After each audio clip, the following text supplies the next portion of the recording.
여러분 안녕하세요. 개그맨 조원석입니다. 2026년 4월 7일 화요일입니다. 오늘은 지난 2023년 2월 24일 금요일에 제가 썼던 일기를 여러분께 읽어드리도록 하겠습니다. 2023년 2월 24일 금요일. 오늘은 새벽 기도에 다녀와서 7시쯤 잠자리에 들어 10시까지 더 잤다. 푹 자고 일어나 오후 2시에 학여울역에 있는 세택 전시관에 라이브 커머스 방송을 하러 갔다. 사전에 방송에 대한 정보를 들은 것이 없어 현장에 일찍 도착해 내용을 전달받기로 했다. 11시쯤 집에서 출발했는데 생각보다 차가 많이 막혀서 1시쯤 도착을 해서 미팅을 하고 2시 라이브 방송을 시작해서 잘 마치고 돌아왔다. 판매를 목적으로 하지 않고 홍보를 목적으로 하는 토크쇼 형식의 진행이라 부담 없이 잘 마칠 수 있었다. 감사 또 감사한 일이다. 일을 시작하기 전 그리고 일을 마치고 기도를 드렸고 앞으로는 새벽 기도에 가서 예배를 드린 후 그날의 일정을 하나님께 말씀드리려고 한다. 어쩌면 과거에는 그랬는데 나의 믿음이 식으며 잊고 있었던 일인지도 모른다. 코로나로 일이 없었고 또 새벽 기도도 나가지 않고 세상을 떠돌며 살았으니 오늘 만난 업체는 네일 아트를 하는 업체인데 무언가 같이 할 수 있는 일을 찾아보기로 했다. 3월 2일 다시 만나기로 계약을 하고 이사님과 헤어져 집으로 왔다. 집에 와서 집 정리를 하고 씻고 저녁을 먹고 자리에 앉아 일기를 쓰고 있다. 지금 이 시간이 너무 평온하고 감사할 따름이다. 오늘 새벽기도 말씀은 나광균 목사님께서 주셨다. 오늘 하나님의 말씀은 마태복음 18장 21절부터 35절까지의 말씀이다. 오늘 말씀은 빚을 짐으로 죄를 범한 자 그리고 용서에 대한 예수님의 가르침을 기록하고 있다.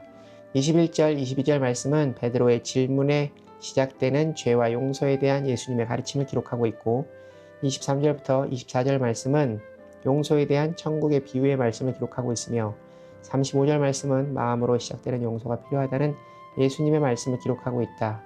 21절, 22절 말씀 그때 베드로가 나와 이르되 주의 형제가 내게 범죄를 범하면 몇 번이나 용서하여 주리이까 7번까지 하오리이까 예수께서 이르시되 네게 이르노니 7번 뿐만 아니라 7번을 70번까지라도 할지니라. 당시 유대 랍비들은 다른 사람의 실수를 3번까지 용서하라고 가르쳤다. 이에 베드로는 3번보다 많은 완전수 7번이면 족하지 않을까 하는 생각으로 예수님께 여쭈어 본다. 그러나 예수님께서는 7번을 70번 용서하라고 하신다. 이 말씀은 용서의 횟수가 문제가 아니라 용서의 마음이 중요하다 말씀하신 것이다. 23절부터 34절까지의 말씀은 용서에 대한 천국의 비유의 말씀을 기록하고 있는데 23절 말씀 그러므로 천국은 그 종들과 결산하려 하던 어떤 임금과 같으니 이어서 10,000달란트 빚을 진 자가 주인에게 빚을 탕감받는 용서를 받고 자기에게 100데나리온 빚진 자를 용서하지 않아 주인으로부터 다시 벌을 받는 이야기가 기록되어 있다. 내 모습이 아닐까? 나만 아파하고 나만 쓰려하고 내가 상처를 준 사람들의 마음은 한 번도 헤아려 본 적 없는 하나님께서 용서하신 사람을 내가 용서하지 못할 이유가 없다. 내가 다른 이를 용서하지 못하는 것은 내가 하나님께 용서받았음을 믿지 못하는 것과 같다. 35절 말씀 너희가 각각 마음으로부터 형제를 용서하지 아니하면 나의 하늘 아버지께서도 너희에게 이와 같이 하시리라. 용서와 긍휼히 여김은 하나님의 나라에 살아가는 백성의 필수 요소이다. 그 용서는 교회 공동체 안에서 꼭 필요하다. 용서는 죄인들이 보일 수 있는 최고의 사랑이다. 참 신기하다. 아까 라이브 커머스 방송을 마치고 돌아오는 길에 내가 미워하는 동료로부터 뜬금없이 연락이 왔다. 통화 중이라 전화를 못 받아 내가 다시 걸어 통화를 했다. 미워하는 티는 내지 않았다. 그러나 그가 또 나를 이용하려는 모습을 보일 때 난 갈등했다. 그래, 또 한번 이용당해 줄까? 그러나 거기까지는 마음이 닿지 못했다. 내가 정말 그를 용서한 걸까? 아니 마음에 앙금을 남긴 채 들여다보지 않는 것일까? 그는 나에게 한 번도 용서를 구하거나 사과를 한 적이 없다. 모든 부조리한 일들을 자기는 선배라 그래도 된다는 생각을 하고 있는 사람이다. 야, 오늘 말씀을 오늘 바로 적용하게 하시는 하나님이 두렵고 신기할 뿐이다. 하나님 저에게 용서의 마음을 주시옵소서, 긍휼의 마음을 주시옵소서.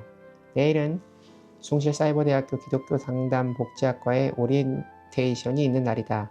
직접 참여해서 정보를 얻을 생각이다. 내일도 새벽 기도 꼭.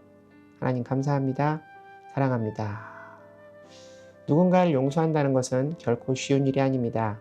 그러나 이 죄인을 용서해 주시고 만나 주신 하나님을 생각해 보면 용서는 해도 그만, 안 해도 그만인 것이 아닌 하나님 안에서 꼭 하며 살아야 하는 일이라는 생각이 듭니다. 우리가 우리에게 잘못한 사람을 용서하여 준 것 같이 우리의 죄를 용서하여 주시고 주기도문을 늘 기억하며 늘 실천하며 살아가는 인생이 되길 바랍니다.